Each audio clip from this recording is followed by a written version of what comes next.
नमस्कार, मनी गुरु की इस खास पेशकश में आप सभी का स्वागत है। मैं हूं स्वाति रायना।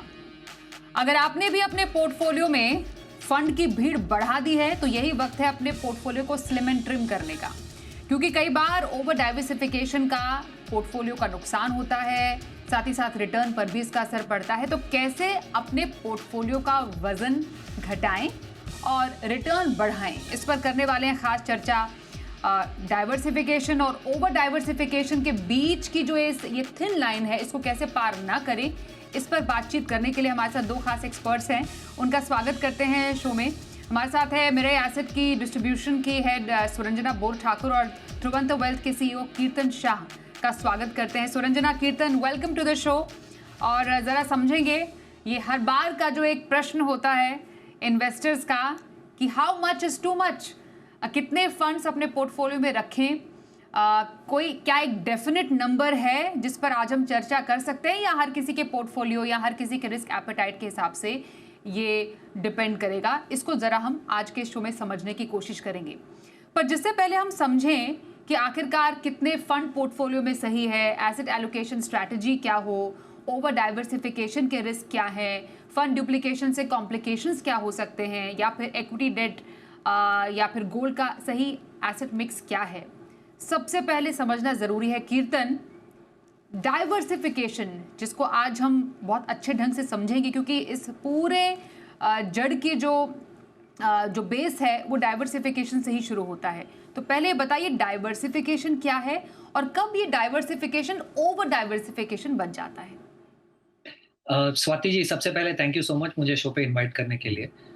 देखिए, डाइवर्सिफिकेशन बहुत ही इम्पोर्टेंट और इंटरेस्टिंग कॉन्सेप्ट है पर्सनल फाइनेंस में, क्योंकि बहुत सारी स्टडीज और रिसर्च की गई है जिसमें ये बहुत ही वोकली प्रूव होकर आया है कि 80% आपका जो रिटर्न निकलता है over long periods of time, वो ये 80% रिटर्न सही एसेट एलोकेशन की वजह से ही बनता है।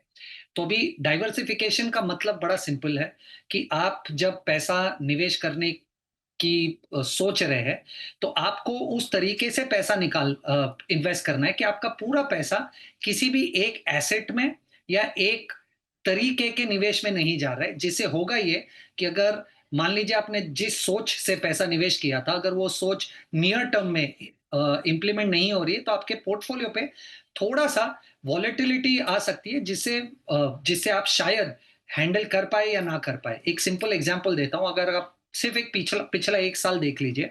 अगर आपके पोर्टफोलियो में बिल्कुल गोल्ड या सिल्वर नहीं था, तो आपके पोर्टफोलियो ने निफ्टी लेवल पर 0% रिटर्न दिया है, मिड कैप लेवल पर -3% रिटर्न दिया है और स्मॉल कैप लेवल पर -8% रिटर्न दिया है as of today's closing.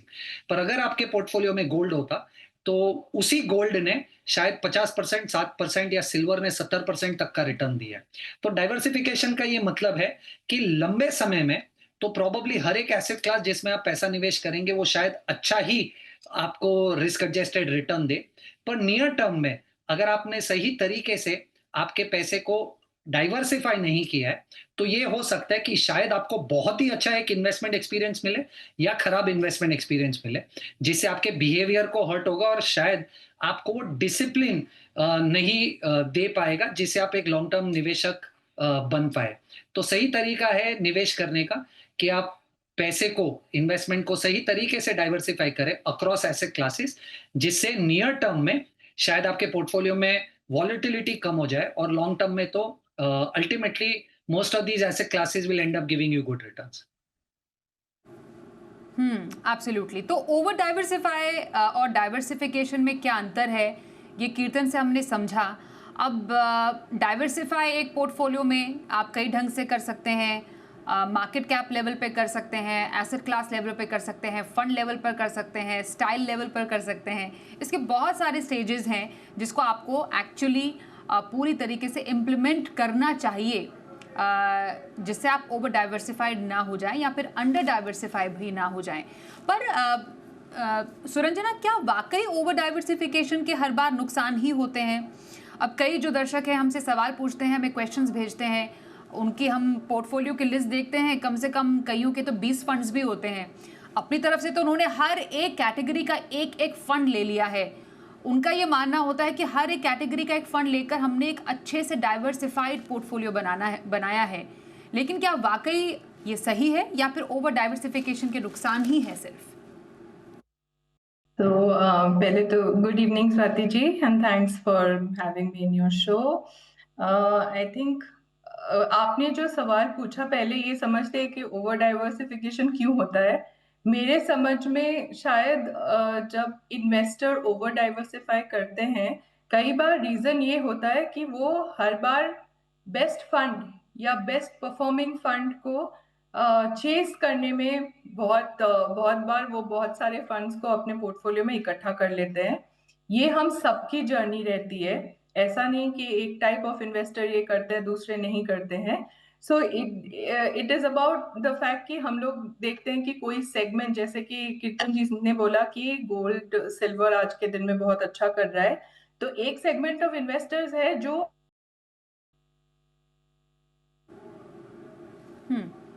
Absolutely.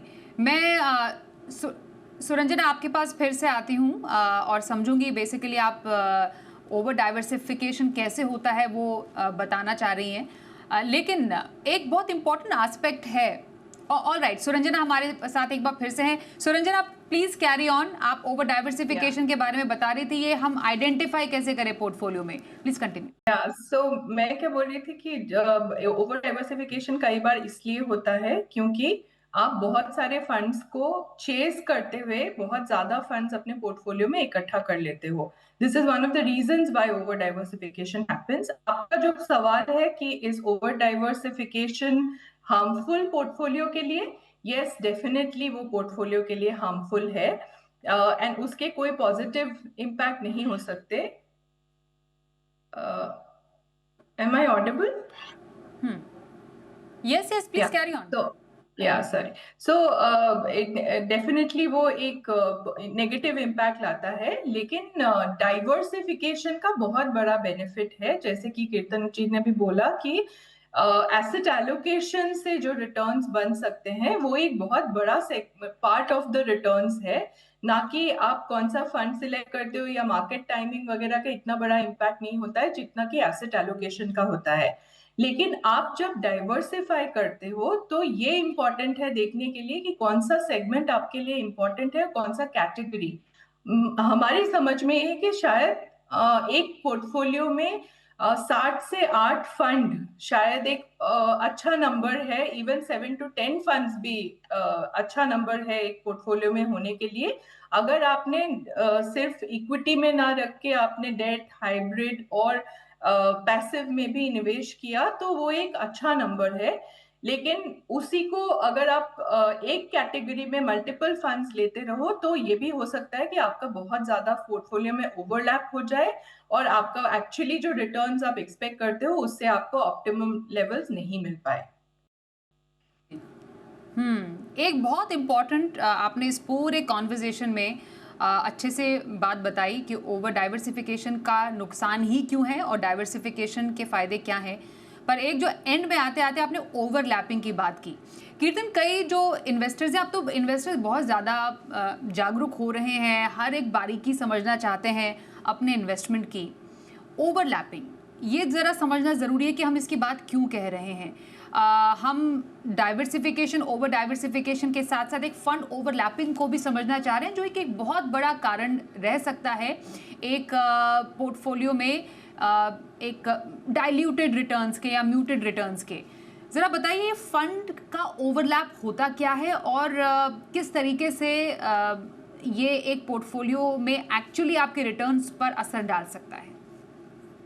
Swati ji देखिए, सबसे पहले तो मैं ये मानता हूँ कि आप म्यूचुअल फंड में निवेश इसलिए करते हैं क्योंकि शायद 5000 लिस्टेड स्टॉक्स है, उसमें से आप एक प्रोफेशनल जो फंड मैनेजर है उससे ये एक्सपेक्ट कर रहे हैं कि आप 25-50 ऐसे स्टॉक्स आइडेंटिफाई कीजिए जो अगले 4-5 साल में चलेंगे और मुझे उस 25-50 स्टॉक्स में एक्सपोजर दे दीजिए। अब आप जैसे ही ज्यादा फंड्स ऐड करते जाते हैं आप अपने पोर्टफोलियो में, आपको शायद ये लग रहा है कि आप ज्यादा फंड्स ऐड कर रहे हैं पोर्टफोलियो में और उससे ज्यादा डाइवर्सिफिकेशन हो रहा है, पर उससे दो चीज हो सकती है। सबसे पहले तो इन सब फंड्स में लार्जली अगर आप देखेंगे कुछ स्टॉक्स कॉमन होंगे। अभी सिर्फ ये एक एक नाम के लिए, एग्जांपल के लिए दे रहा हूँ। मान लीजिए रिलायंस बहुत बड़ा नाम है, एचडीएफसी बैंक, आईसीआईसीआई बैंक, ये कुछ स्टॉक्स होंगे जो कॉमन होंगे ऑलमोस्ट हर म्यूचुअल फंड्स में जिस भी स्कीम में आप पैसा रोकेंगे।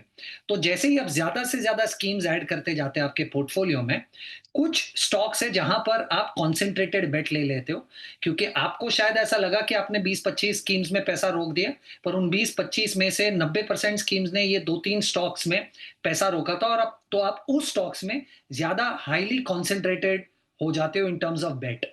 दूसरा प्रॉब्लम ये होता है कि क्योंकि हर स्कीम की जो 25-50 स्टॉक्स में निवेश करने की लॉजिक होगा, वो बहुत अलग-अलग होगा, जिसकी वजह से टेल बहुत लंबी हो जाती है। टेल बहुत लंबी हो जाती है का मतलब है कि अगर आपने 12, 15 या 25 या 20 फंड्स में पैसा रोक लिया, तो आप अल्टीमेटली देखेंगे कि शायद आपने 200, 250 या 300 स्टॉक्स में एक्सपोज़र ले लिया, जबकि आपको ओरिजिनली 40-50 स्टॉक्स में एक्सपोज़र चाहिए था। तो आप जैसे ही ज़्यादा से ज़्यादा स्कीम्स ऐड करते जाते हैं आपके पोर्टफोलियो में, तो प्रॉब्लम ये होता है कि कुछ स्टॉक्स में आप ओवर कॉन्सेंट्रेट हो जाते हैं, क्योंकि हर फंड उन स्टॉक्स को होल्ड कर रहा है, और आप बाकी स्टॉक्स में इतने सारा ज़्यादा स्टॉक्स ऐड कर लेते हो कि शायद उससे अच्छा तो होता कि आप इंडेक्स में इन्वेस्ट कर लेते। तो ये ना आपका रिस्क कम कर रहा है, ना आपके रिटर्न्स को ऐड करने में हेल्प कर रहा है। इसीलिए मुझे ऐसा लग रहा है 4 या 5 स्कीम्स इक्विटी एक्सपोज़र के लिए बहुत है, उससे ज़्यादा शायद आपको इक्विटी के लिए नहीं चाहिए। ओके, तो ये बहुत इंपॉर्टेंट एस्पेक्ट समझाया ओवरलैपिंग का कीर्तन ने। पर सुरंजना, अगर हम देखें, हम क्योंकि एक तरीके से एक थोड़ा डेटा भी दिखा रहे थे समझाने के लिए, एक कॉमन स्टॉक्स और अनकॉमन स्टॉक्स का जिक्र कीर्तन ने यहाँ पर किया। मोस्टली लार्ज कैप स्पेस में आपको लगता है कि यहाँ पर जो कॉन्सेंट्रेशन ऑफ स्टॉक्स होता है may be with in 2 fund houses, वो ज़्यादा रहता है, बिकॉज एक स्पेस है जहाँ पर आपको उन्हीं स्टॉक्स को पिक करना है as a fund manager, as compare to may be a large and a mid cap. अगर एक लार्ज एंड मिड कैप होगा, वहाँ पर थोड़ा सा कॉमन स्टॉक्स कम होंगे, या फिर स्मॉल कैप का जैसे हम एग्जांपल दिखा रहे थे, वहाँ पर common stocks actually 2 fund houses के बीच में काफ़ी कम है। तो यहाँ पर थोड़ा कॉन्सेंट्रेशन रिस्क कम हो जाता है, और सबसे ज़्यादा शायद कॉन्सेंट्रेशन रिस्क का या ओवरलैपिंग का डर बड़ी जो कंपनी ब्लू चिप स्टॉक्स है उसमें ज़्यादा रहता है। देखिए, इसके 2 पार्ट्स हैं। एक तो है कि आप जब किसी भी फंड में, जैसे आपने बोला कि लार्ज कैप का यूनिवर्स क्या है? टॉप 100 स्टॉक्स का जो यूनिवर्स है वो लार्ज कैप का यूनिवर्स है।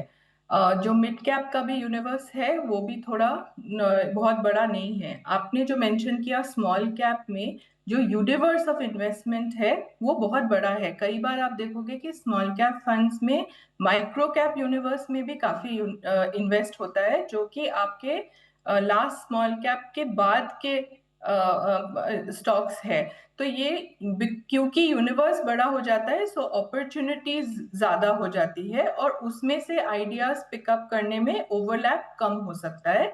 लेकिन हर पोर्टफोलियो का या हर फंड हाउस का एक फंड को मैनेज करने का अपना स्ट्रैटेजी होता है।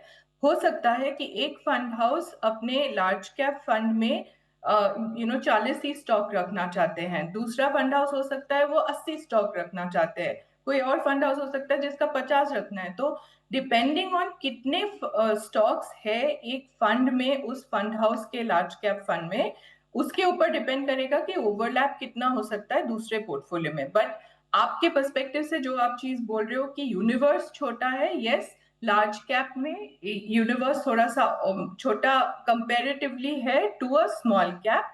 सिमिलरली मिड कैप का भी कंपेयर टू स्मॉल कैप में भी थोड़ा छोटा है।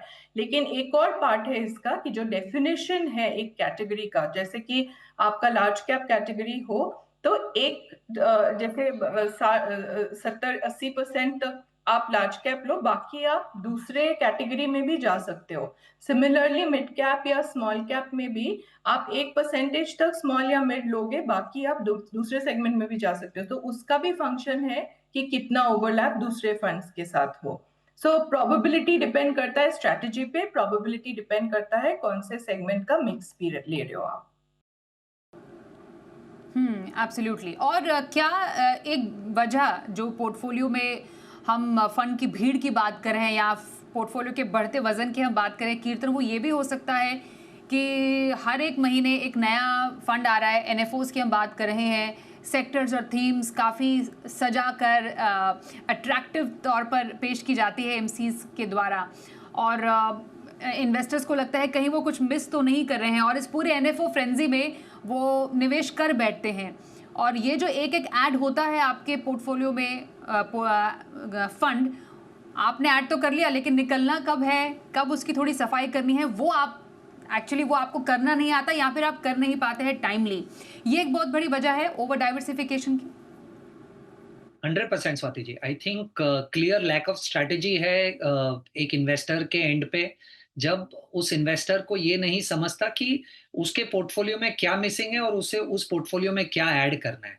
टिपिकली हम सबको पता है इस कॉल पे कि द बिगेस्ट प्रॉब्लम इज कि हम पिछले 1 साल 3 साल का रिटर्न देखकर जो भी फंड्स अच्छा करते हैं उस फंड को ऐड कर लेते हैं। तो सबसे पहला लेयर तो ये है कि मान लीजिए मैंने चालू किया 4 या 5 फंड से, पर सडनली 2 साल बाद या 1 साल बाद देखा मैंने कि एक मेरा फंड है जो शायद अच्छा नहीं कर रहा, पर उसी कैटेगरी में दूसरे फंड ने उस पुराने वाले फंड से अच्छा किया, तो मैं उस फंड को ऑनबोर्ड कर लेता हूँ।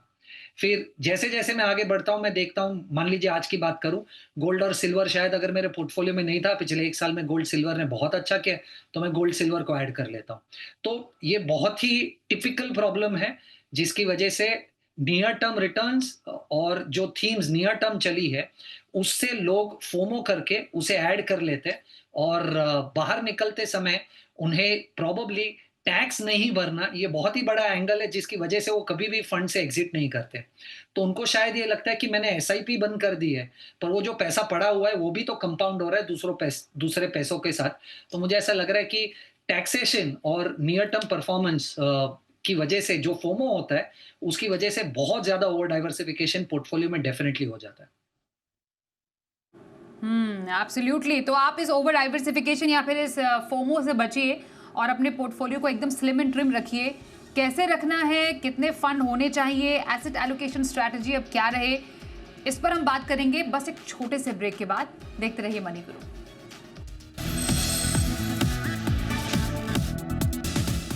आज हम बात कर रहे हैं कैसे आप पोर्टफोलियो का वजन घटा सकते हैं। अब हर कोई हेल्थ कॉन्शियस हो गया है, तो क्यों नहीं आप अपने निवेश के लिए भी थोड़ा सा कॉन्शियस हो जाएं, निवेश की हेल्थ के लिए कॉन्शियस हो जाएं, और कैसे अब आपको एक हेल्दी पोर्टफोलियो बनाना है जिसमें ज़्यादा फंड ना हो और ऑप्टिमम यूटिलाइजेशन ऑफ फंड्स हो, उस पर हम चर्चा करेंगे।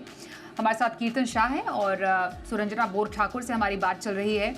सुरंजना, अब हमारे दर्शकों को और इन्वेस्टर्स को प्लीज़ बताइए, हम क्योंकि कह रहे हैं कि आपको अपने पोर्टफोलियो का वजन घटाना है, अननेसेसरी जो फंड्स हैं उनको हटाना है, एक स्लिम एंड ट्रिम पोर्टफोलियो जो बनता है, प्लीज़ बताइए कितने फंड्स रखें और कैसी कैटेगरीज के फंड्स ऐसे एक फिट एंड फाइन पोर्टफोलियो में होने चाहिए जिससे एक स्टेबिलिटी भी मिले और रिटर्न की ग्रोथ भी। जी,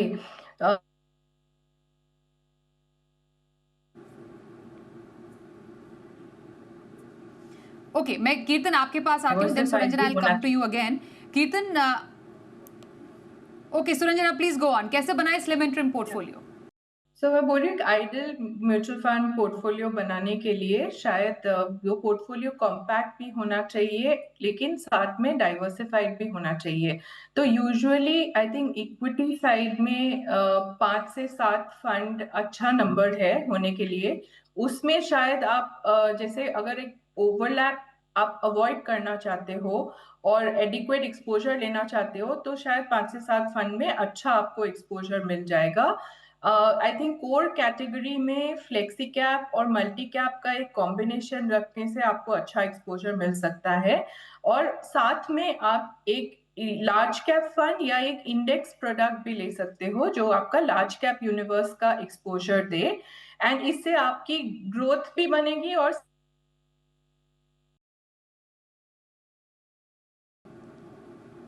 ओके, तो लिक्विडिटी स्टेबिलिटी के लिए डेट और हाइब्रिड आपके लिए सही है as far as diversified portfolio is concern. Kirtan, आप बताइए एक एसेट एलोकेशन के हिसाब से स्ट्रैटेजी क्या सेट की जानी चाहिए एक पोर्टफोलियो में, एंड अगेन एक पोर्टफोलियो में अगर एक हम नंबर अगर सेट करना चाहे कि कितने होने चाहिए फंड्स, वो कितने रहे, और इन टर्म्स ऑफ डाइवर्सिफिकेशन किन लेवल्स की डाइवर्सिफिकेशन एक पोर्टफोलियो में रहनी सही है? स्वाति जी, अगर कोई एक अग्रेसिव इन्वेस्टर है, मान लीजिए 8-10 साल का इन्वेस्टमेंट होराइजन है, तो मुझे ऐसा लग रहा है कि 80% पैसा, 70-80% पैसा अगर आप इक्विटी में रखें और बाकी 20 से 30% पैसा आप डेट और गोल्ड में इक्वली डिवाइड कर दें, तो ये काफ़ी अच्छा एक बैलेंस्ड पोर्टफोलियो हो सकता है। 8 से 10 साल के इन्वेस्टमेंट होराइजन के लिए रिस्क एडजस्टेड बेसिस पर ये थोड़ी-सी अग्रेसिव स्ट्रैटेजी है, क्योंकि हम 70-80% पैसा इक्विटी में रख रहे हैं। अब सबसे पहले अगर इक्विटी पीस की बात करूँ, तो मुझे ऐसा लग रहा है 4 से 5 फंड्स आपके 70-80% का जो इक्विटी का एक्सपोज़र है, उसके लिए 4-5 फंड्स ठीक हो सकते हैं। मैं अपने लेवल पे या इन्वेस्टर्स को टिपिकली सजेस्ट करता हूँ कि ये 4 या 5 फंड्स हैं, वो लार्ज कैप, मिड कैप और स्मॉल कैप में समान तरीके से स्प्रेड कर दें। तो जो लार्ज कैप का पोर्शन है, उसके लिए आप फ्लेक्सी कैप में निवेश कर सकते हो। जो मिड कैप का पोर्शन है, उसके लिए आप या तो मिड कैप में या मल्टी कैप में कर सकते हो, और स्मॉल कैप का जो पोर्शन है, उसे आप स्मॉल कैप में करें। तो इक्विटी जो 70-80% पैसा है आपका, उसमें 4 या 5 fund equally divided across large, mid, small. अब जब आप इसे लार्ज, मिड, स्मॉल में डिवाइड करने की कोशिश करें, थोड़ा-सा मैं फंड मैनेजमेंट स्टाइल पे भी थोड़ा-सा कॉन्संट्रेट करता हूँ। तो मुझे ऐसा लग रहा है कि कोशिश कीजिए कि आप मोमेंटम, ग्रोथ और वैल्यू, ये तीनों स्टाइल के फंड्स को आप अपने पोर्टफोलियो में ऐड करने की कोशिश करें।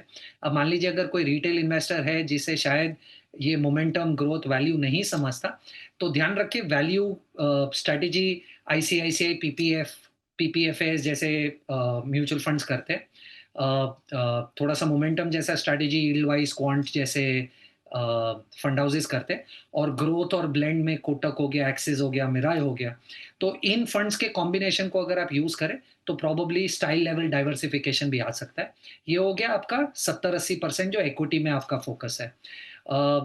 गोल्ड के लिए जो आपका पोजीशन है, वो आप या तो गोल्ड ईटीएफ या गोल्ड म्यूचुअल फंड्स में पैसा रोक दीजिए।